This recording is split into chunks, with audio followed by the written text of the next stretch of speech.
यदि संसार में आपको भव सागर से पार जाना है और जिंदगानी सफल बनानी है तो काम करते रहो और नाम ना भूलो। कैसे नाम जपें काम के समय, मैं करके बताता हूं। कैसे करना चाहिए? सबसे पहले जब हम सोकर उठें तो हमें क्या करना चाहिए? हम पहले तो ये निश्चित करें कि हमें उठना कब है। हमें कब उठना चाहिए? सूर्योदय के पहले।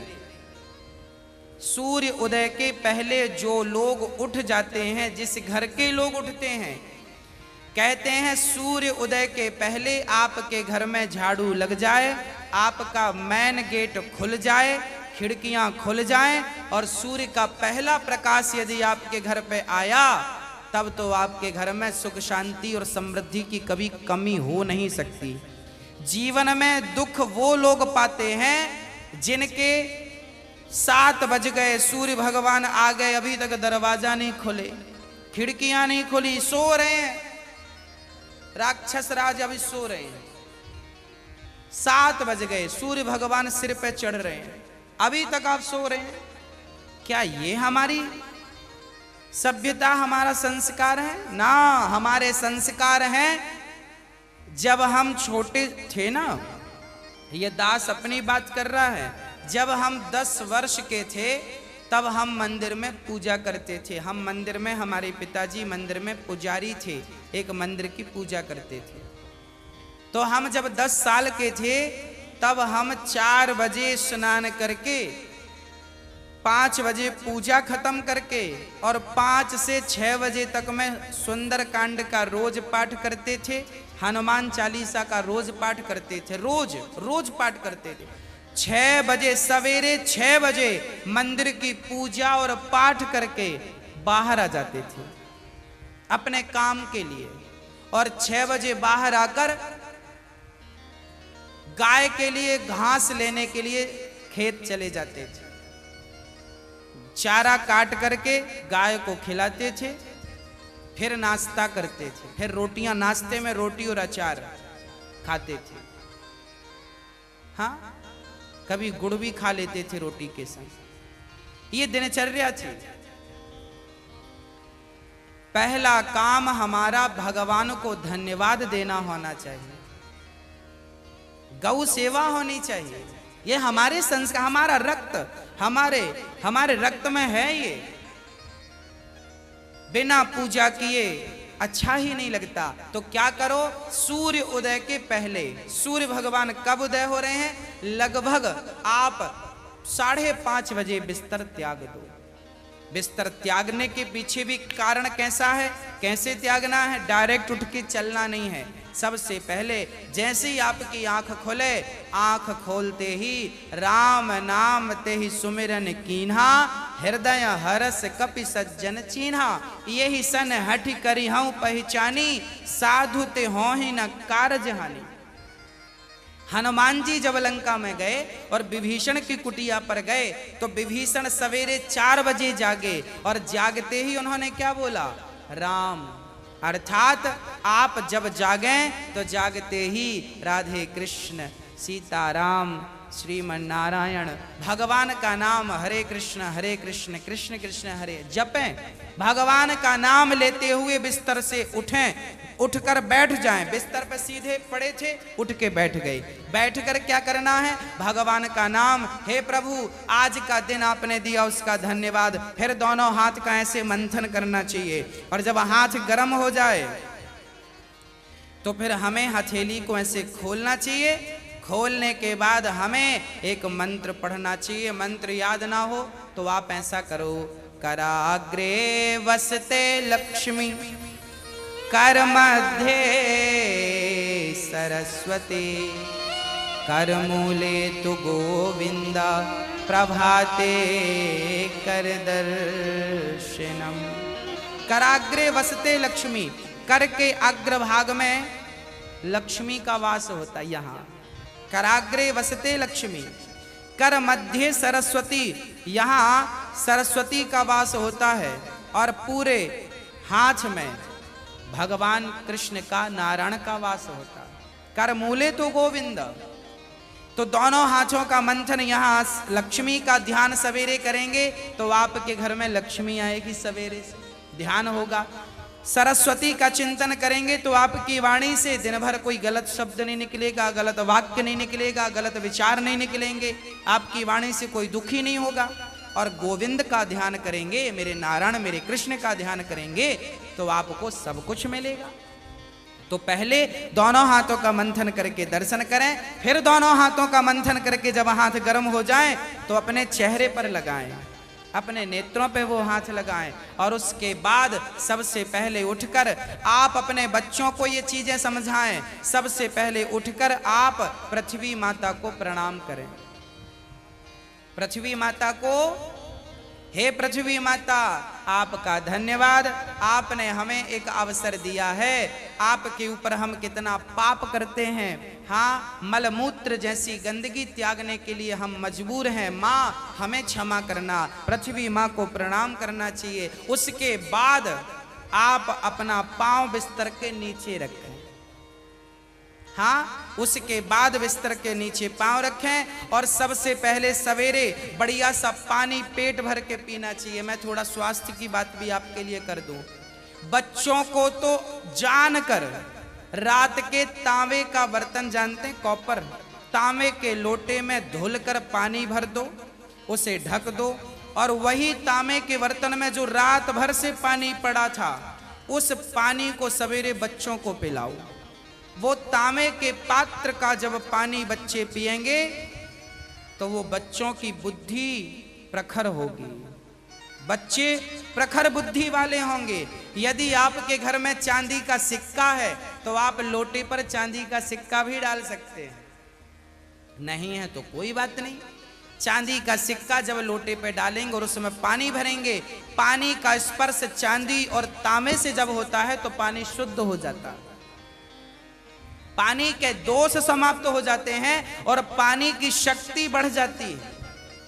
अरे फिल्टर करने वाली मशीनें जो आपने घर में लगवा रखी हैं, आरओ, ये क्या करते हैं? ये पानी वेग से जाता है, टकराता है, टकराने से पानी की शक्ति घटती और बढ़ती है।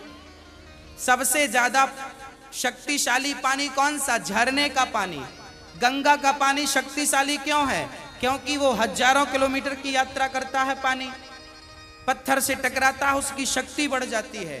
तो चांदी और कॉपर की जब पानी स्पर्श करता है तो उसकी शक्ति बढ़ जाती है। वो पानी आप अपने बच्चों को पिलाएं, आप पिएं। 1 लीटर पानी सुबह बच्चों को पिलाएं उठकर, और बच्चों को जब पानी पिलाएंगे पेट में पानी जाएगा तो पेट की सारी गंदगी साफ होगी। आप अपनी क्रियाओं से निवृत्त हों और उसके बाद आप स्वच्छ कपड़े पहने और सबसे पहले हिंदू परंपरा के अनुसार 1 लोटे में जल भरें, तांबे के लोटे में, और सबसे पहले बच्चों के हाथ से 1 लोटा जल सूर्य भगवान को चढ़वाएं। जिसकी बुद्धि बिल्कुल शून्य है, जिन बच्चों की बुद्धि कम है या शून्य है, ऐसे बच्चे यदि जल चढ़ाएं तो उनकी बुद्धि प्रखर हो जाती है सूर्य नारायण की कृपा से। आप सभी बच्चों को, हम सब हिंदुओं को, चाहे वो स्त्री हो या पुरुष हो, बालक हो या बालिका हो, सबको सूर्य भगवान को जल चढ़ाना चाहिए। कैसे चढ़ाएं? ओम सूर्याय नमः, आदित्याय नमः, भौमाय नमः, खगाय नमः, भास्कराय नमः। सूर्य भगवान के 12 नाम आप ले लीजिए और जल चढ़ाइए, सूर्य भगवान को प्रणाम कीजिए, खड़े खड़े 7 बार घूम जाइए, प्रदक्षिणा कीजिए। सूर्य भगवान की 7 परिक्रमा होती हैं, 7 प्रदक्षिणा कीजिए सूर्य भगवान की। और उसके बाद यदि आप पति पत्नी में कोई खटापटी चल रही है, झगड़ा चल रहा है, तो आप भी जल चढ़ाएं सूर्य भगवान को, पर उसमें आप थोड़ा सा गुड़ डाल लें, गुड़, मीठा पानी। जब मीठा जल चढ़ाएंगे सूर्य भगवान को तो आपके रिश्तों में मिठास बनी रहेगी। और मैं आपको बता दूं कि आप अपने बच्चों को जो जल चढ़वाएं वो सादा जल ना चढ़वाएं, उसमें थोड़ी कुमकुम डाल लो, रोली लाल कर लो पानी को, लाल पानी सूर्य भगवान को चढ़ाओ, रंगीन पानी सूर्य भगवान को, या चंदन घिस के डाल लो, एक केसर का पत्ता डाल लो। ऐसा रंगीन पानी जब सूर्य भगवान को चढ़ाएंगे तो आपके जीवन में भी नाना प्रकार के भक्ति के रंग, प्रेम के रंग, ज्ञान के रंग चढ़ेंगे। हाँ, तो सूर्य भगवान को प्रणाम करो। उसके बाद आप अपने घर से, जो आपके मंदिर हैं घर पे, ठाकुर जी को बढ़िया पूजन करो। एक थाली साफ करो, थाली में बढ़िया सा एक स्टार बनाओ, चंदन का स्टार बनाओ, चंदन से स्टार बनाओ। उस स्टार, चंदन से स्टार बनाकर बीच में ओम ओम ओम लिखना चाहिए। और फिर जो खंड बचेंगे ना, स्टार बनाएंगे तो बीच में ओम लिखेंगे। आजू बाजू जो खंड बचेंगे उनमें आपको लिखना है, या तो आप लिखें श्री राधा कृष्णाभ्याम नमः, या तो आप लिखें श्रीमन नारायण, है ना। आपके जो भी इष्ट हैं उनका नाम लिखें। श्री राधा, एक खंड में लिखें श्री, फिर एक में रा, फिर धा, फिर राधा हो गया, फिर श्री कृष्णाभ्याम नमः ऐसा लिखें। श्री सीतारामाभ्याम नमः भी लिख सकते हैं। ऐसा लिख के फिर लड्डू गोपाल जी को उस पर बिठाओ। ठाकुर जी आपके घर पे होंगे ना, लड्डू गोपाल जी। आपने जब वो स्टार पर ये सब बना लिया तो वो यंत्र बन जाता है। उस यंत्र को जल डालकर पहले प्रणाम कीजिए। जल डाल के प्रणाम करके फिर उसे आप प्रेम से प्रणाम कीजिए, और प्रणाम करके फिर ठाकुर जी को बिठाइए। ऐसे देखिए टीवी पे दिख रहा है, ऐसे आपको बनाना है। ऐसे आपको बना के ओम, फिर उसमें तुलसी का पत्ता चढ़ाइए लिख करके सब में, और फिर उसको प्रणाम कीजिए, जल चढ़ाइए, तुलसी चढ़ाइए। ये एक यंत्र बन गया, और इसे प्रणाम कीजिए। फिर इसके ऊपर ठाकुर जी को बिठाइए, गोविंद को बिठाइए, बिहारी जी को बिठाइए, और बिठाकर फिर उन्हें स्नान कराइए।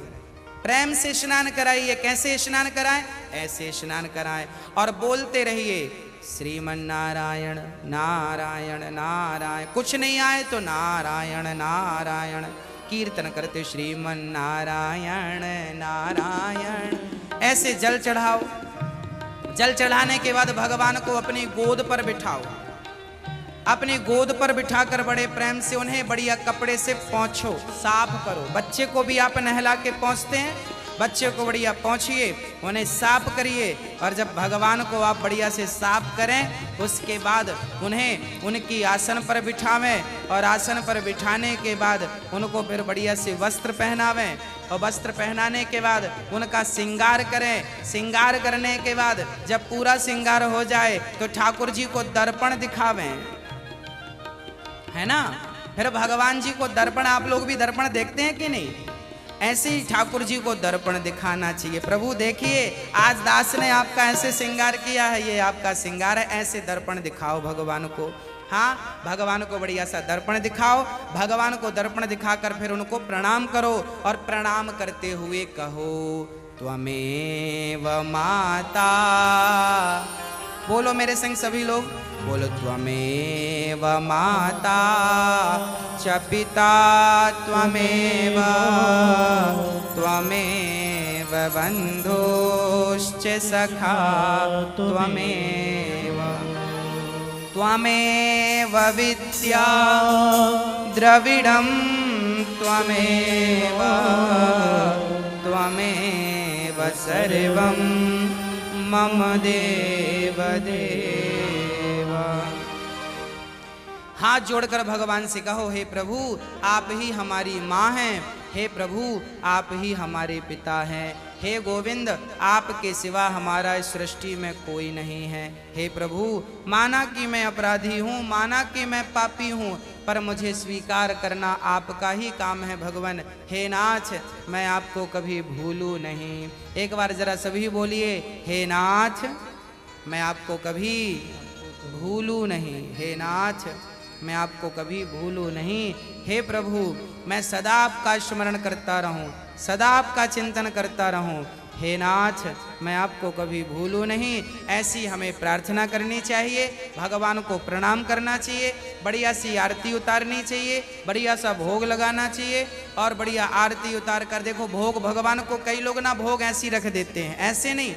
भगवान को एक एक तोड़ करके जैसे हम बच्चों को खिलाते वैसे हमें खिलाना चाहिए, भोग ऐसे लगाना चाहिए। खिलाओ 5 बार, कम से कम 5 कौर तो खिलाओ, खिलाओ भगवान को। खिलाने के बाद फिर आचमनी से जल घुमाओ, भगवान को पानी पिलाओ, है ना, पानी पिलाओ भगवान को।